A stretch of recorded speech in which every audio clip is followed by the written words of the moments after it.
Ladies and gentlemen, boys and girls, children of all ages, we are live. We are the Squared Circle Jerks. My name is Kurokuro Daza, and this is always with me, Shoto Oji. Wait, did I get those names wrong? Yeah, you did. Oh, I'm Byron, this is Mike. We also refer to him as the one who should not be named, but I broke that rule. The terrible one. Well, I mean, that is also possible. Most unclean. Whoa, I am ethnically very clean. We are here to, if you can't read, talk about the NJPW's Honor Rising Day 1 and Day 2. I would have to say, this one was a lot less ROH than it has been in prior years. Correct, but I'm reading directly off the Internet Wrestling database, so it's how they have it titled. Which threw me off. I couldn't find the card right away. No, I mean it's a solid. It's a true statement. It's just there was a lot less per se ROH talent on this card than there historically has. Yeah, that's true. Did they do this last year in North America, or does it always happen in Japan? Always I can't. In Japan. Okay. Well, whatever.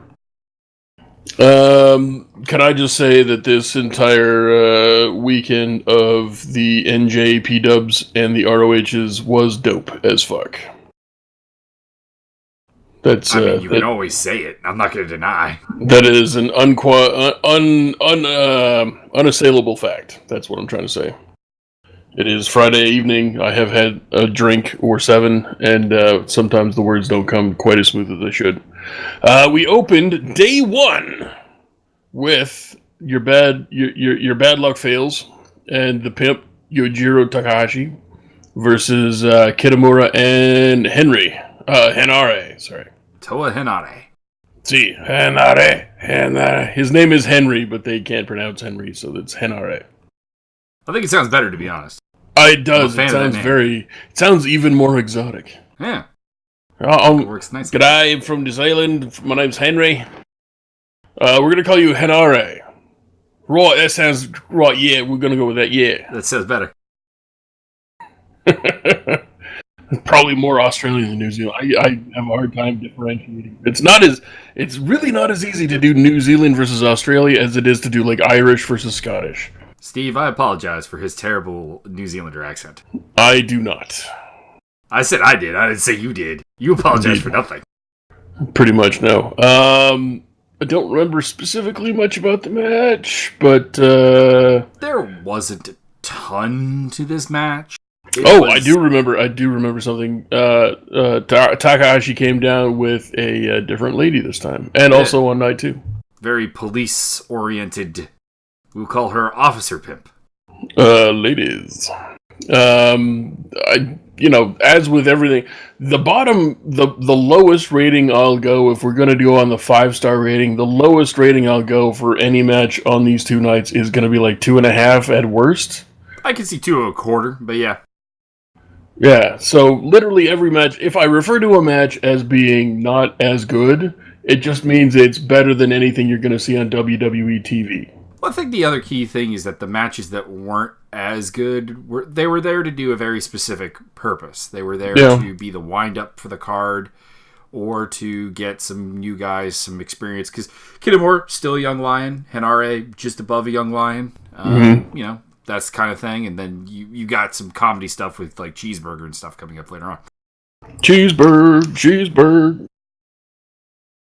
Speaking of Cheeseburger, we had your boy Cheeseburger and your boy Yushin Thunder Liger and the Intergalactic. We did not say who won. We did not. It doesn't totally matter at this point, but Bully Club did go over. Yeah, Bad Luck Fale hit Kitamura with the hand grenade, but the interesting development was post-match when Henare was trying to get at Fale. They were telling the whole story about how when Henare showed up at Fale's dojo, he went right after the big man. So we could get a lot more of Henare versus Fale, and I could dig that. I could even dig a storyline where he earns Fale's respect and a spot in Bullet Club.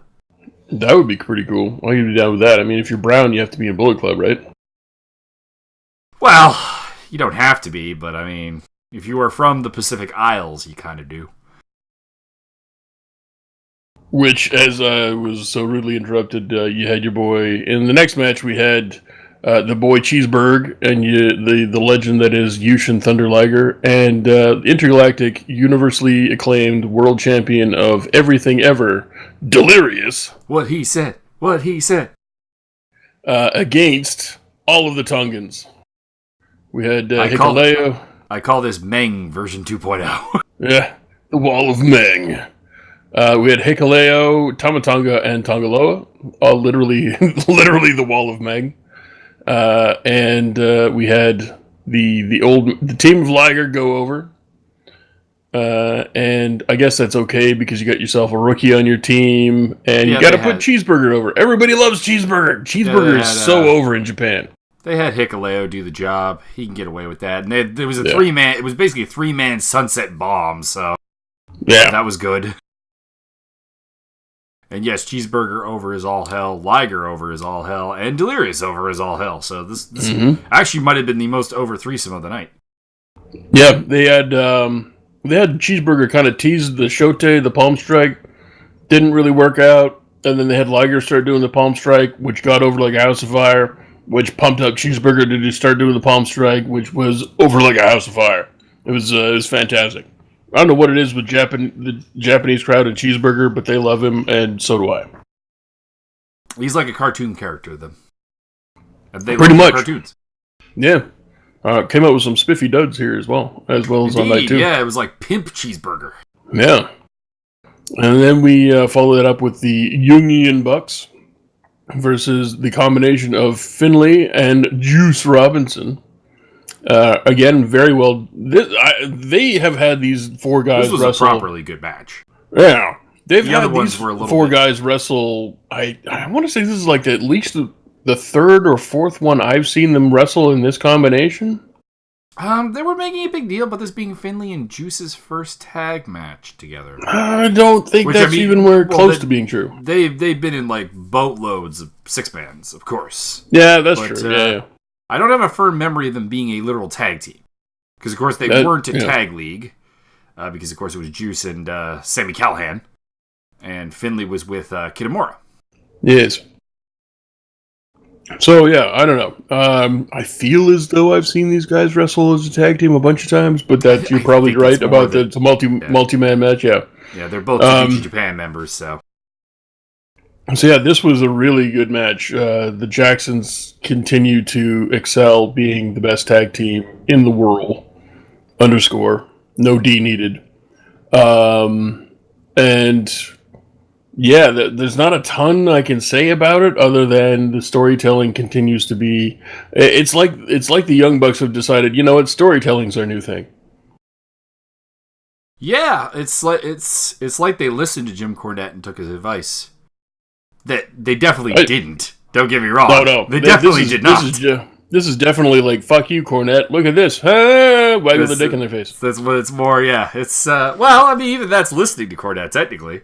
Even if it's just listening to him to smack your dick in his face. Correct. It's like, what do you got to say now? Oh, it doesn't matter, dick in the mouth.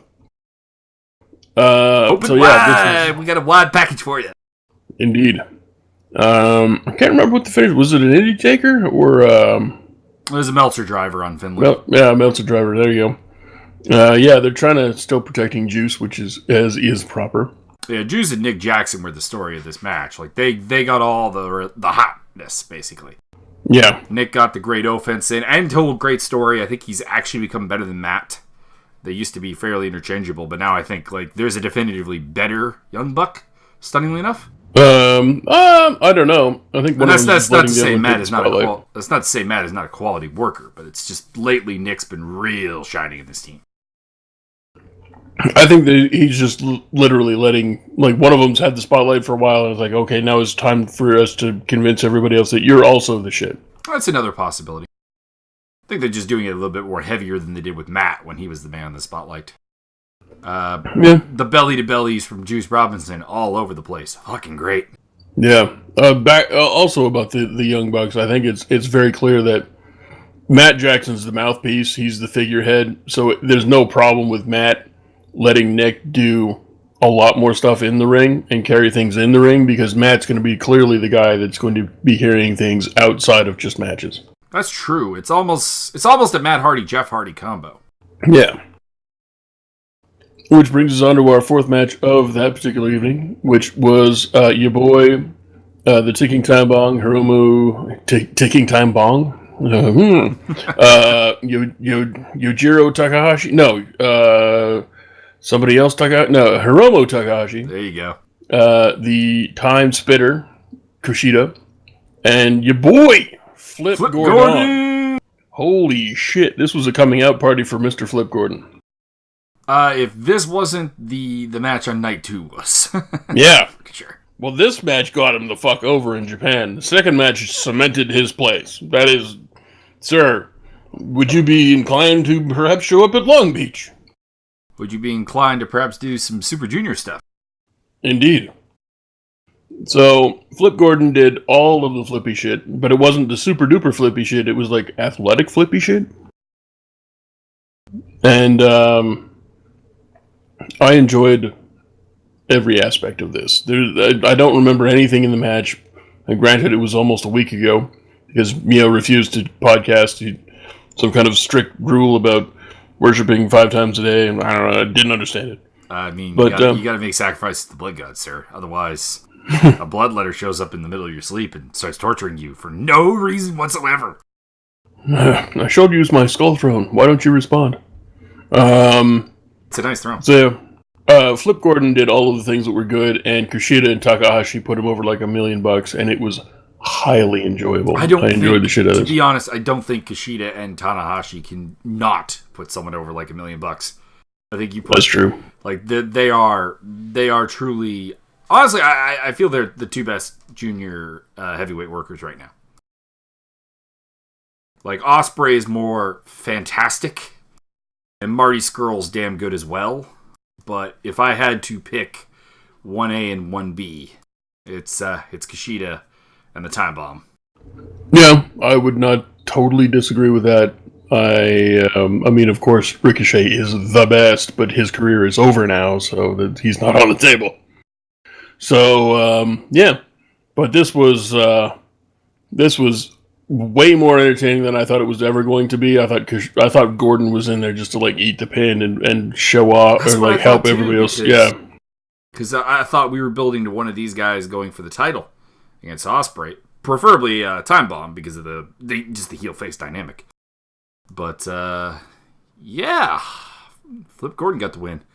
How about that? So I'm assuming we're going to see more of him because it makes no sense to put him over here if he isn't coming back. Yeah, I have a feeling that the Young Bucks definitely. I mean, he was ahead of the card on the card further than the Young Bucks. So I'm assuming that they had some words with Gato, and they're like, "Listen, this guy's been on our being the elite, and we're putting him through hard times on camera, but he's fucking good." So I have a feeling that they had, indeed, Flip Army for life.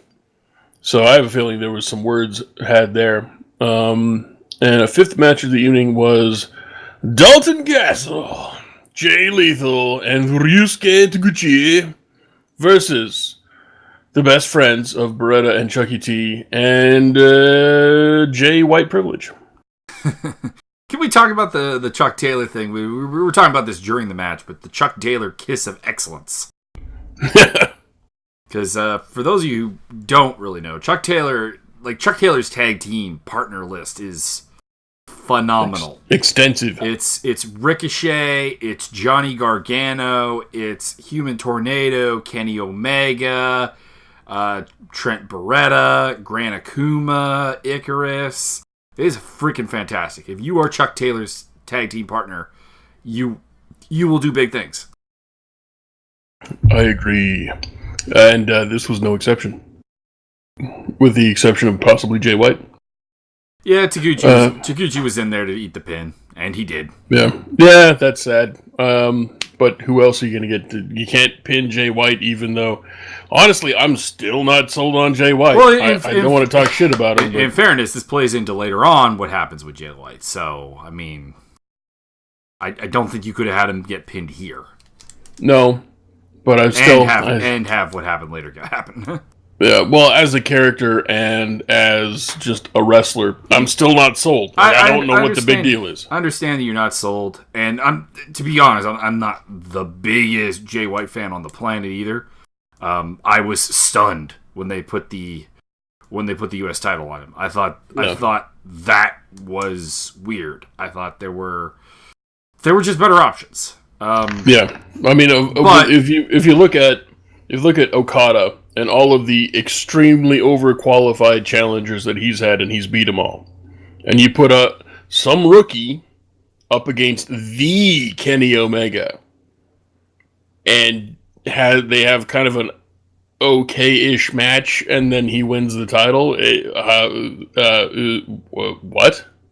Well, the thing here, though, as far as the 6-man tag, is even if Gato suddenly come around to your way of thinking, for example, and said, Jay White's not really all that great, you still can't really have him meet a pin here. No, absolutely not. He's one of 2 people in the match that have titles. You cannot have, unless you're having one title guy pin the other title guy to make a statement, which you're not going to do, because one's an ROH champ and the other one's an NJPW champ. Yeah. You can't do that. Yeah, unless somebody wants to make an overture, unless Gato's like, listen, we'll have our guy eat a pin from your guy, but it's only because the world champion versus U.S. champion, right? That could be a thing. Yeah, but I mean, there was a guy on both teams that could eat the pin. It was either going to be Taguchi or it was going to be Chucky T who ate the pin. Yeah, and that was how that was going to work. Yeah. I enjoyed the early on banter about Taguchi isn't a nice pervert like Don Callis. Pretty fucking hilarious. Oh, Callis, you are hilarious. But yeah, just I don't want to keep harping on the guy, but out of the 6 people in this match, Jay White is number 6. Lethal's more over, and is a better wrestler. Taguchi's way more over, but might not be a better wrestler. Dalton Castle is both of those things, more over and a better wrestler, and so is Beretta and Chucky T. For my money, he was the last on the list in this match, and that shouldn't be happening with a title holder. Still, you gotta build the young generation to a degree. Oh, absolutely. But I mean, not that I'm necessarily saying Lethal or White is the right option to go with, but at some point you got to take a chance on somebody. Yeah, I think Jay White could to be fair, they did the same thing with Naito. They put the title on Naito pretty quickly, and it didn't get over as anywhere near as much as they thought it would, and so they put the title back on Okada. And then later, Naito became what Naito is now. Naito went on an excursion. Naito did the thing. He came back and was a different thing, and all of that stuff. Unfortunately, Jay White's already been on an excursion, and they kind of, if they were going to do the Naito route, they are way, way, way too late. So, I don't know. I don't really have anything else to say about it. It's just kind of not working. It's not working for me. Maybe it's working for other people. It's definitely working for anybody from New Zealand who's a fan. But for me, not quite working.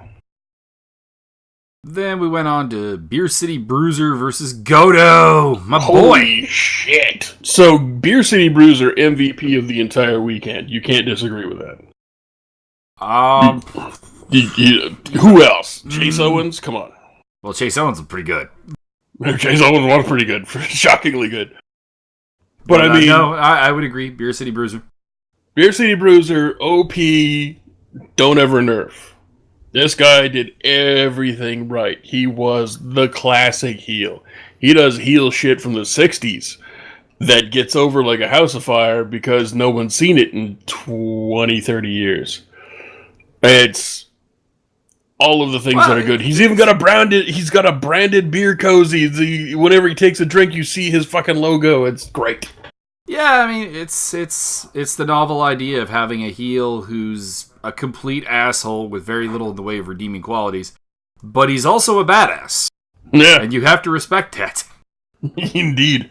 He was fantastic. This guy sold everything perfectly all weekend. He had perfect psychology in every match. that he had total control over, and just everything about everything Beer City Bruiser did was the best. Also, I think that working him with Goto is a beautiful combination. Yeah, absolutely. Goto is very much the upper journeyman type wrestler, and so is the Beer City Bruiser, and they know exactly how to work a match. Mm-hmm. And I think they got each other over in this match tremendously. Like, more than... I think both of these guys came into this match at a certain level, and both of them left at a higher level than they were before. I admittedly would have liked... I would have liked this match better if it wasn't a title match in a weird way. Just because you're not going to take the title off of Goto for the Beer City Bruiser. Fucking I would. I don't think the Bruiser would work Japan dates enough to be a title holder. Yeah, that's a thing. Like, there's that, and there's the fact that I think that having Goto overcome all the things he did to get the title, I think you want to save that up for, honestly, for a young and up-and-comer. Like, you know, someone in the Jay White mold. Not Jay White, obviously, because he's got the U.S. title, but... Kitamura, Hinare. Also, possibly Hinare. I would definitely do Kitamura over Hinare, but that's just me. Yeah, I see more in Kitamura. But you could do something bigger with Kitamura and then have Hinare play this role. Yeah. But, you know, have it be the young buck to take it off of Goto. Make the big payoff. Yeah, especially since he's had to overcome Suzuki and all kinds of crazy shit. Yeah, I could see that happening. But if there was a definite chance that you could have... listen, if you could have a 2018 version of Harley Race working Japan with a title, fuck, man. I call him Harley Vader. That is correct. He does do the Vader bomb. Yeah, so I thoroughly enjoyed this match. This might actually be my favorite Goto match. Well, I mean, my favorite Goto match is forever going to be the Never Openweight title match between him and Shibata. Yeah. For obvious reasons. Yeah. I mean, and the Suzuki match was awesome, too. I can't... There's nothing I can take away from that match. But just from sheer memorability, this one kind of takes the cake. Yeah, this is up there. I mean, this is probably top 10. Yeah. And by top 10, he means top 1. No. We've been through this. That's not the answer. Which brings us to our main event of the evening. And if you haven't been watching the Being the Elite on the YouTubes, Chase Owens being in this match makes zero sense whatsoever. But indeed. on Being the Elite, Kenny Omega runs into Owens backstage, shooting some basketballs. And I think it's actually during the Australia tour. And, he makes propositions like, listen, are you on his team or are you on my team? And Owens is, of course, on Team Tonga because he's a real legit Tongan. And Omega is like, listen, if I can sink this basket from here, and they're pretty far, they're about 3-point land there. And he's like, listen, if I can sink this basket, how about, for honorizing you're on Team Omega? He's like, all right, that seems fair. And Omega, of course, drains the three like a champ. And so that's the deal done. So that's why Chase Owens is on one team and with the Golden Lovers, and you got Cody, Hangman Page, and Marshall Skrull on the other team. And this was pretty good. It wasn't as good as I was hoping, especially after that Beer City Bruiser Goto match. But it was pretty good. Well, I think this was teasing to lead up to the Skrull Cody versus Golden Lovers match on night 2, because we got a lot of Hangman Page versus Chase Owens. Which, yeah, that's true. No offense to Hangman Page, kind of offense for Chase Owens, but I mean, he rose his stock in this match, and Hangman Page has been doing good stuff, except for the fucking standing shooting star press. God damn it. Distance, man, distance. Horizontal. Distance, motherfucker. Do you spell it? Vertical's good. But yeah, I mean, we had the two worst workers in this match, and again, no disrespect, because you're in a match with the Golden Glovers, Cody Rhodes, and Marty Scurll. I mean, that's some big company right there. But we had a lot of the two worst workers in the match working with each other and with the other guys, because they were trying to heat up, I think, the other four's eventual confrontation. You know, Cody didn't really want any of Omega in this match. He would avoid him to the best of his abilities. And even Skrull was a little conflicted still. So that leads to, you know, not the optimum use of these 6 guys, but it hypes you up for the next night. It teases you. It gets you ready. Also, Paige eating so many wishbones. So many wishbones. All the wishbones in the world. I don't know how he even walks anymore. I think he may have endangered the ability to have children. I don't know. I think, you know, according to the internet, he can reach. It's fine. But yeah, this was a pretty darn good match, but it just wasn't quite what I was expecting. It was a lot of workman-like type stuff with some spots thrown in. Cody, did Cody kiss Ibushi in this match or the main of the next? That was night 2. Night 2, all right. So yeah, it was pretty good. You had the Cody team go over the Golden Lovers, or the Golden Triangle, as I like to call them. But it was Paige pinning Owens, which is beautiful booking. Yeah. You have Owens in there to take the pin. You have Paige in there to build him up for his eventual title shot. This title, which is not confirmed, but you can see where it's going. It's essentially confirmed, especially after night 2. Yeah. So, you know, like I said, it keeps the building up. Golden Lovers versus Cody and Skrull night 2, and I like the fact that Omega and Coda played it like they hadn't tagged in a while, which they haven't. But like they played it like the chemistry wasn't quite there. They were messing up some of their signature spots just a little bit, not enough to not hit them, but the timing wasn't perfect, wasn't quite synchronized down. And then in night 2, they wow you by going, "We're back on time." Indeed. So yeah, like I said, this wasn't what I would have envisioned a New Japan main event as being, but it still, you know, how do I equivocate this? If you're gonna give a WWE main event 2.5 stars, this was at least 4.5. This was, and the match wasn't that good, but that's the rate. That's like how much better it is watching this main event versus virtually any main event you've ever seen on WWE for the past 3 years. No, I mean there's been with some really few exceptions. Yeah. With some few exceptions, this was still way better. Like, pick any pay-per-view, this was still better than any main event WWE had. Then we move on to night 2. Indeed, we open with the Beer City motherfucking Bruiser versus Toa Hanare. This was in a way even not from a work rate standpoint, no match quality standpoint. This is a character building experience. But yeah, the character building in this, I don't want to wrestle. This is a fight. Yeah, he straight up told Hanare, "Listen, we're not here to wrestle. We're here to fight. I want to fucking fight me, you fucking bitch." You're goddamn Maori. And the Maori guy kept like, "Oh, I don't know if he's playing up the savage angle, like I am a savage islander and I don't speak into English, or something. I don't know what it was, but he kept trying to lock up with Beer City Bruiser." And at one point, Beer City Bruiser just slapped him right across the face, like, "Fuck you, fucking fight me!" Fucking fight me. He stopped really short of using the F word that refers to homosexuals, but it was real. You could feel how close he was to just "fuck you, fight me." But yeah, it was awesome. And then Beer City Bruiser fucking crushed him, and it was awesome.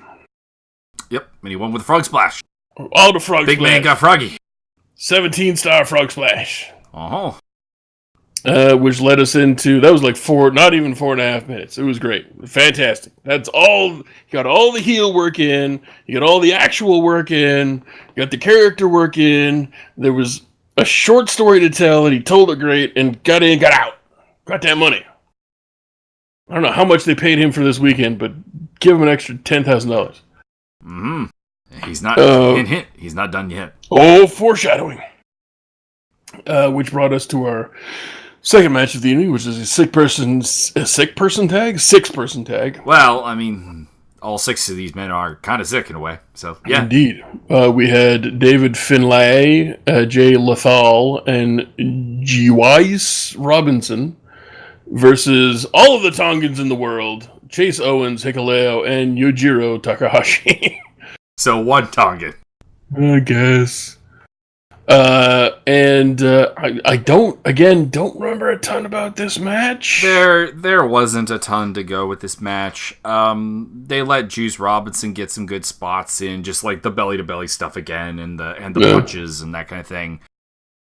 Finley was kind of the whipping boy. Full disclosure, we watched this on Sunday afternoon before Elimination Chamber, and I had started getting sick on Friday, and then we watched night 1 on Saturday, and I had sort of slightly more irritated, but there had been a fire near my house, so I thought it was just irritation from the fire, and then Sunday I was sick.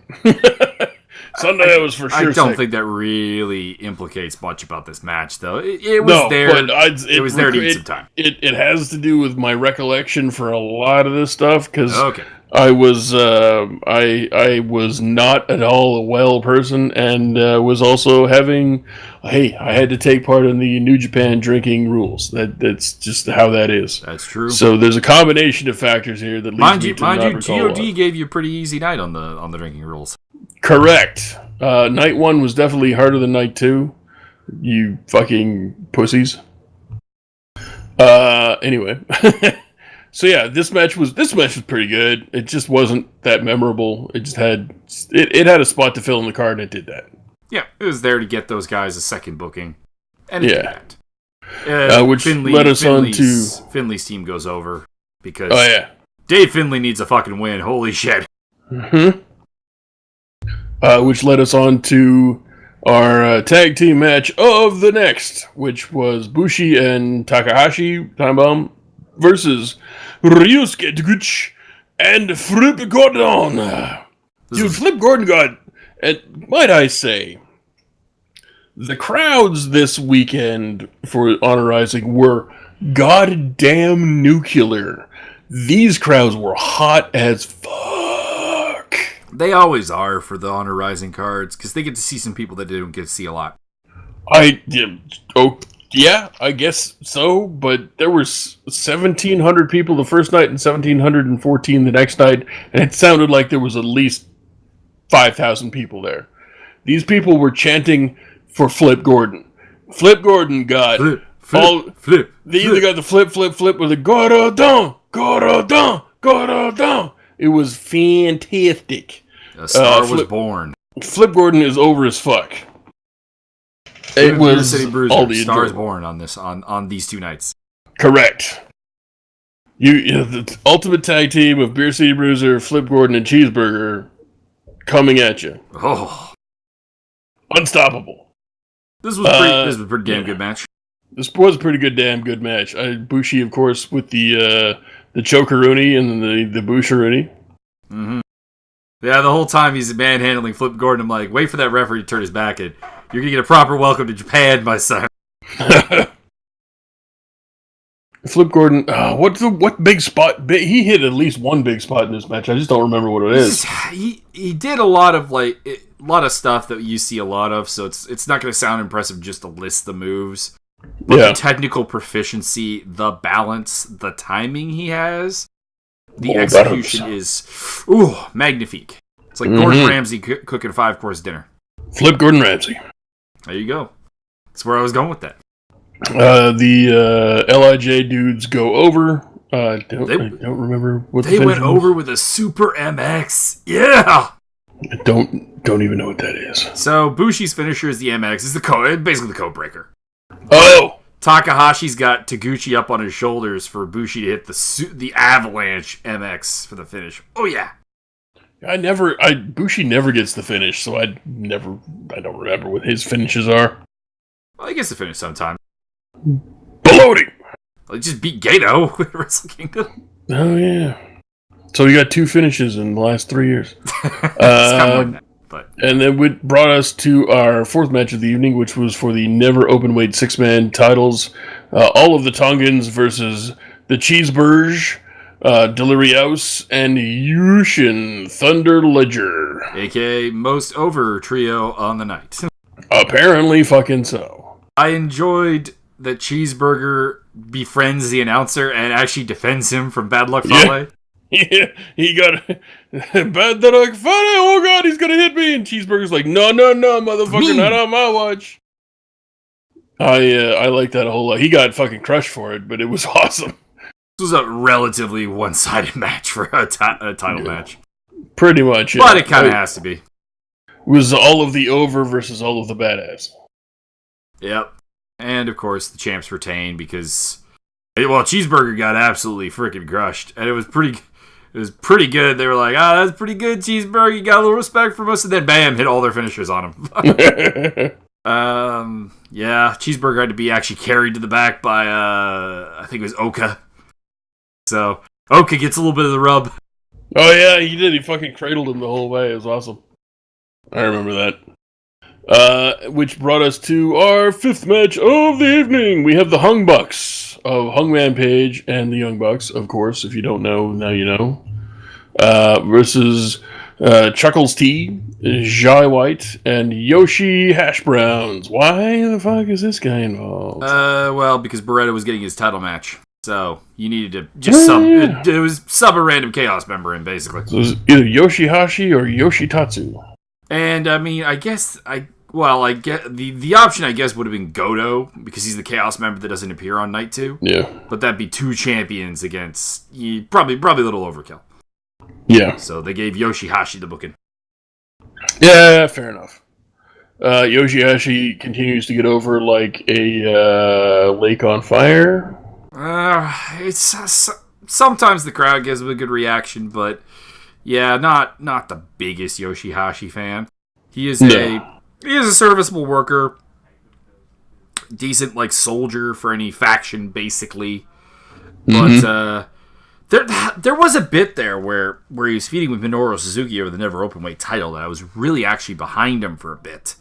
And upon looking that he never won a New Japan singles title, I thought he was going to take the belt off of Suzuki. But my thought might be is that he thought he was getting the belt, and maybe that soured him a little bit because he seems like he's always had a hard time being expressive to the crowd. It's not been a strong point of his. He does not have an expression. Yeah, well, he did when he was feuding with Suzuki. Like, he was really starting to come out of his shell, and I'm like, hey, you're in your mid-30s. Better late than never, I guess. But you're coming to something, and I wonder if maybe he was told he would win the belt, and then plans changed because he's gone back to being a sourpuss. Yeah. Yeah, I don't know. The match itself, I was getting sicker and sicker and had more drinks at this point. I remember the Young Bucks doing Young Bucks things. I remember... Didn't Hangman win this with the rite of passage? Yes, he did. Yeah, it was supposed to be like a super triumvirate rite of passage, but things went wrong, and then later on, like a little bit later, he's like, fuck it, pow! Yeah, and then he also did a rites of passage on Jay White onto a chair. Yeah. Because the Young Bucks tried to stop him, and the Young Bucks did stop him, and he's like, all right, went back. Okay. Once again, proving the ineptitude of Chaos, by the way. Where the fuck was Hashi and Chucky T? Yeah, that's a bit weird. When your opponents have to save your teammate from their guy, you've done something wrong. And that guy's Hangman Page. It's not even like it's Fale or something. Yeah, exactly. Hangman Page. He's a live wire, that kid. Yeah, so the match itself, again, pretty good. Don't remember much because getting sicker and drunk, OPOP. This next match woke you up, though. Yeah, it did. So we had the co-main event of the main event of the co-main event was your boy, Dalton the Champion Castle, ROH World Heavyweight Champion of the World. Champion. Against your boy, Trenty Locks Barretta, for the World Heavyweight Champion of the ROH World Title Heavyweight. And then they're getting their shit on. They're getting ready to do the thing. Jay Lethal on commentary.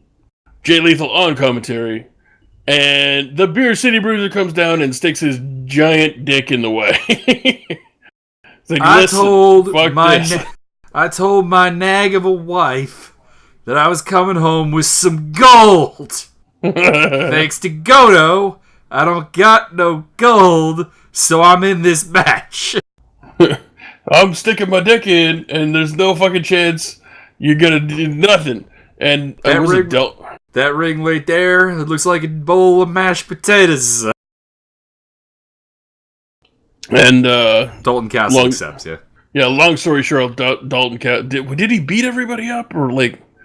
There was a little bit of conflict, but there was a little fracas. I wouldn't say he beat everyone up, but yeah, then Dalton Castle got on the mic and said, I'm a fighting champion. I will defend my belt against both you and Barata. Fuck both of you. I'm gonna beat your asses. Essentially. And they basically did. It basically did, yeah. This was a really good match. Thank you, Beer City Bruiser. I thought this was going to be an extremely good match. This ended up being an extremely good match. Also, to be honest, putting Beer City Bruiser in there actually gave me...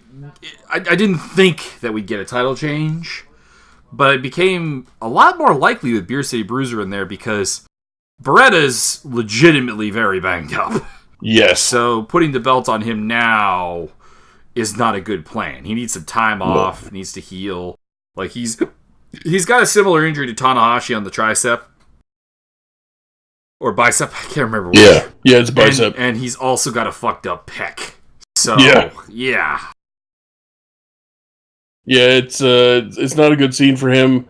Yeah, I would definitely pull him off the cards and bring him in early summer. Well, depending on injury, depending on recovery time. In a perfect world, sometime in early summer. Was it Dontaku sometime? You could even work into a storyline where, a little bit of fantasy booking here, Jay Lethal is basically the heel of Chaos. He's not long-term investment for that faction. I think we can agree with that. He doesn't play nice with others. We even see it with Tenshin when he goes up for 6-man tags and stuff.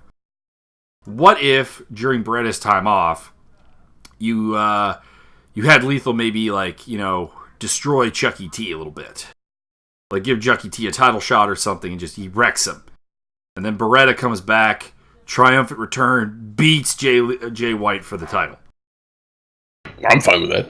I think that could work real well. Even though you said Jay Lethal a couple times. Pardon me, Jay White. The U.S. champion of New Japan. U.S. Los Campeones. Because I don't think they take the title off him for Hangman Page, even though they're building up to that being at least an option.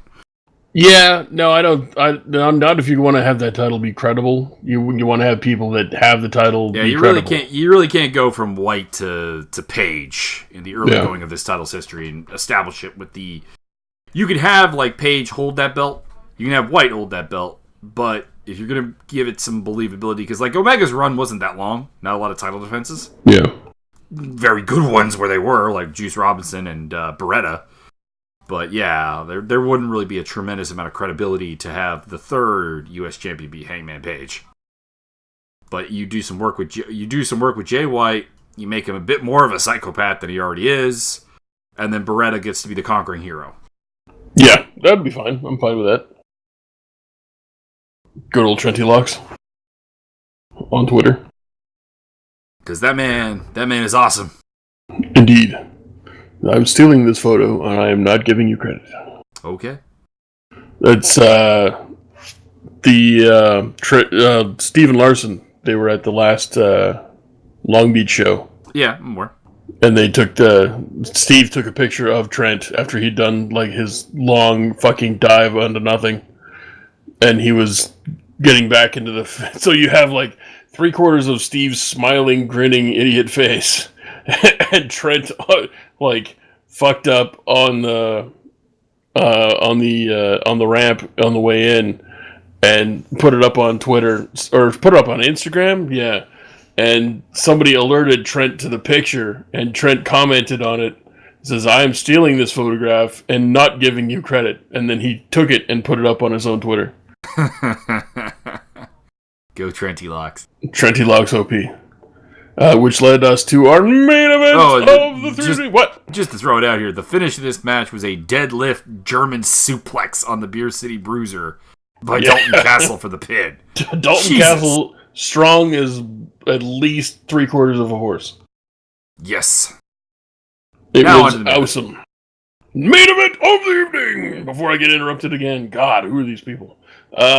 We had Cody and Marshall Skrull versus the Golden Lovers, Omega and Ibushi, for the nothing, whatever-soever title of the nothing. But probably bragging rights within Bullet Club. Yeah, which is a pretty big storyline right now, especially if you're not going to have Okada on the card. Exactly. Not even in multi-man matches. Which he's probably earned at this point. And hell, you actually don't even have the Intercontinental Champion on the card, because no Minoru Suzuki. No Suzuki Gun at all. Yeah, no Suzuki Gun, period. I guess you gotta leave somebody out. You gotta leave at least one faction out if you're gonna have like ROH on the card as well. So yeah, this is kind of a showcase for Ibushi and Omega, even though there was a lot of like 205 Live-esque workman-like hold things. I kind of expected a higher-paced, more technical match, and this was more some of it, not all of it, some of it was, if I remember correctly, kind of not so much rest holds, but a lot of working apart, submission-esque, but no, we're not really going for a submission type stuff. Which I didn't really expect out of these guys. Like, sort of, I mean, Marty Skrull is one of those dudes. He's going to grab a thing and work a thing. But everybody else in the match is more of a higher-paced, technical type wrestler. So I wasn't really expecting as much, like, knockdown, hold him down type stuff as I got here. I think they're trying to build the storyline through it, and that can be done a little bit better if you slow it down a bit. Yeah, that's true, but you could also build a story doing not main events like this. Like, it's the Golden fucking Lovers. I expect all of the things that are stupendous, and got some of the things that were stupendous. I mean, don't get me wrong. They're still trying to have a progression there as to how they're coming together. So fair enough. I'm okay with it. Fair enough. I mean, you know what? If that's the case, put the title match as the main event. You don't need to have. I would have done that as well. Yeah, put the ROH title on the Honor Rising card as the main event. That's what I. That being said, you probably would have needed someone bigger than Beretta to build the card around, though, against Dalton Castle. You're not wrong, but I think in Japan, you're not totally right either. In Japan, I think Beretta's over enough that, like, Dalton Castle, and Dalton Castle was there last year. People know Dalton Castle. Tanahashi and fucking Taguchi were the boys last year. Yeah. He's over. He's pretty well over. People know who Dalton Castle is. People really, really know who Beretta is because of Roppongi. So these are known quantities. I think they could have been the main event. I would have flip-flopped the last two matches in terms of progression. And you give Beer City Bruiser another like 20 minutes to rest. Fuck knows what else you would have got out of him. Fair enough. That being said, there were some freaking great spots in this match, including some scary ones that I probably wouldn't have done. Yeah. Kenny Omega hit a big-ass dive into the crowd on a hiding Cody. Like, Cody had gone out to hide in the crowd to get away from them, and he's just like, where's Cody? Where's Cody? Wham! And I'm like, oh god, that someone could have died. That guy did.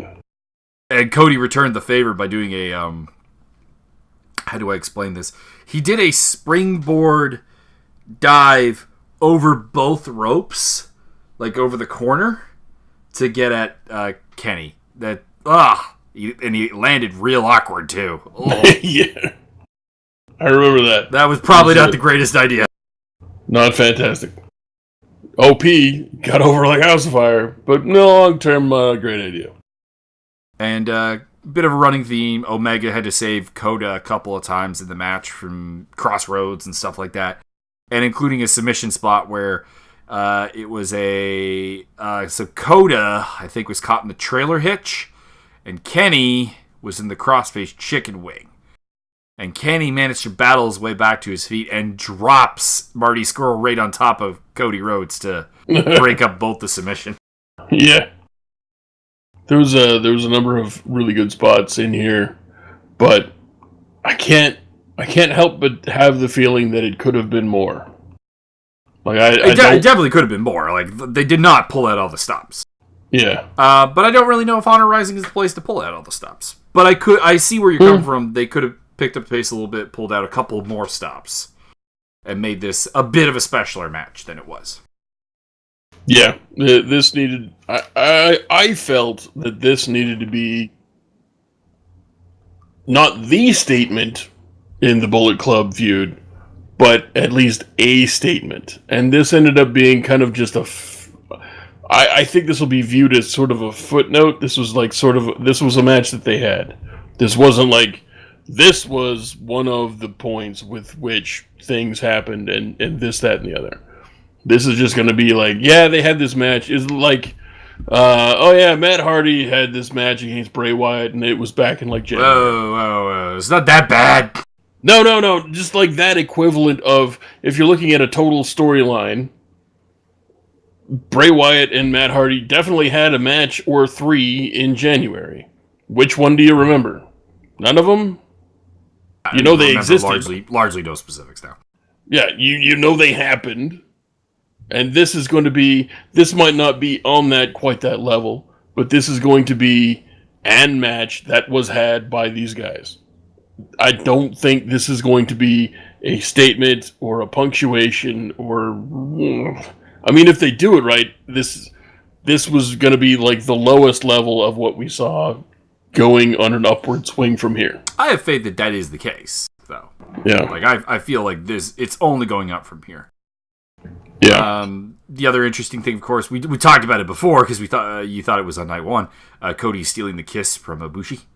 Yeah. Or from Cody, or pardon me, from Kenny, and that's setting off Ibushi. No, he kissed Ibushi. I could have sworn he actually kissed Omega. Were you drunk and sick? Yes, I was. We've been through this. So at this point, yeah, I don't remember exactly what point it was, but yeah, Cody eventually he kissed Ibushi on the mouth during the match. After the match, he told Kevin Kelly and your boy Cyrus the Virus that it was fine. Like let's use the correct terminology here, sir. King Rat. That the match was a total success from his point of view because he got to kiss Ibushi, and just for the look on Kenny Omega's face. That's what this whole match was about for him. Okay. That didn't make any sense. But alright. And then afterwards we had a promo from Mr. Omega and Mr. Ibushi, mostly Mr. Omega. Mostly in Japanese, which is a twist because he, as previous heel persona, didn't speak Japanese other than to really run down people and then go right back to English. And they, Omega basically said that they're the best tag team in the world, and then the Young Bucks come down and they were kind of fucking pissed off. A little bit. And really, really angry. And, best tag team in the world, motherfucker, And then they announced that the Young Bucks from now on will be competing in the heavyweight division, which puts the Golden Lovers, the Young Bucks, and G.O.D. all in the heavyweight division tag team title picture. Mm-hmm. So. I'm kind of craving Young Bucks versus Killer Elite Squad now. Yeah, that could be a thing. To follow that up, again tying back to being the Elite, the episode after the one that I referenced before, they had a thing where before this night 2 went on, the Young Bucks tried to go in and have a conversation right before Omega and Ibushi went out for their match. And Omega and Ibushi did not have time. Like, they were being called right away, so they had to go out. And the Young Bucks really had no, we need to talk to you guys now. It's like, oh, we can't. You guys should have been, literally 2 minutes earlier, and this farcical nonsense would not have happened. And so they go out, have the match, do the announcement. Young Bucks come out, pissed off. The next thing they cut to is the Young Bucks back in Ibushi and Omega's locker room. And Nick is telling Matt, listen, dude, what the fuck? You said that really angrily. Like, you were real aggressive about that. And he's like, yeah, no, I guess, man. And, the Golden Lovers show up, and they're like, what the fuck are you two doing here? What, after all that shit? And so they, again, more fracas and this, that, and the other, and they're not, it's very clear that Omega's, like, realizes that he fucked up, and he should not have said that they're the best tag team in the world. But Matt Jackson's hot, and Matt Jackson won't listen to reason, and blah, blah, blah, blah. So that's about all of the storyline that is storyline for that one. Uh-huh. So the Golden Lovers kind of stand on their own now. Seems that way. Because, Owens really just did it over a basketball wager, and now the Young Bucks are pissed with them, so... Yeah. Not really any friends now. They are friendless. But yeah, it was a good show. Not a great show, but it was a good show. I thought last year's Honor Rising was better. But it's still better than anything WWE can do. Not could do, will do, is the correct thing. I've said it. True. The WWE roster is outrageously talented right now.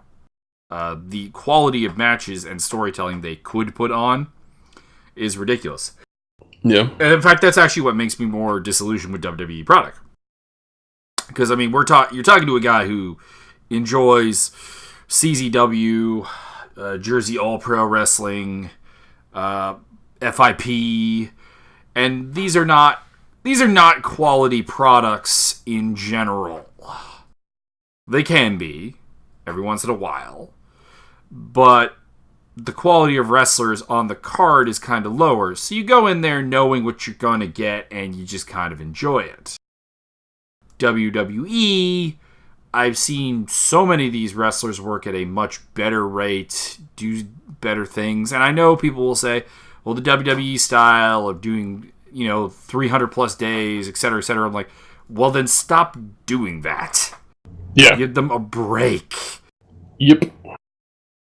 It's WWE has a long-running history for the last, let's see, I'm 1,000,000 years old, so therefore, they have had a habit of holding down their top talent since 1983?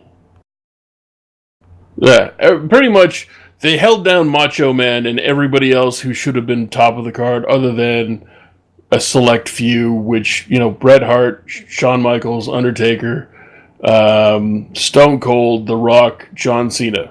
Other than that, they've had no choice. They had zero choice but to push those guys because they were so over, you would have had nobody show up for any of your shows ever again. Well, I'd say during the Attitude Era and the Monday Night Wars, things were better. Which is what I've always argued when people try to go like, we need to go back to the Attitude Era and do this and this and this. I'm like, no, none of that is true. The only reason the Attitude Era was good was because there was competition, and Vince McMahon had to let people off the fucking leash. Yeah, that's absolutely true. But, other than those, I'm sure there's a couple people I'm missing, but other than those I've named, they've held literally all their top talent off the card or off the top spot or out of, and crushed every bit of creativity they've ever had. They will not change. There is no hope that the WWE will put on a quality product ever. Well, it goes back to what I was saying about the Monday Night Wars right there. There is no reason for them to. They are making 300, I believe it was 321 million came out.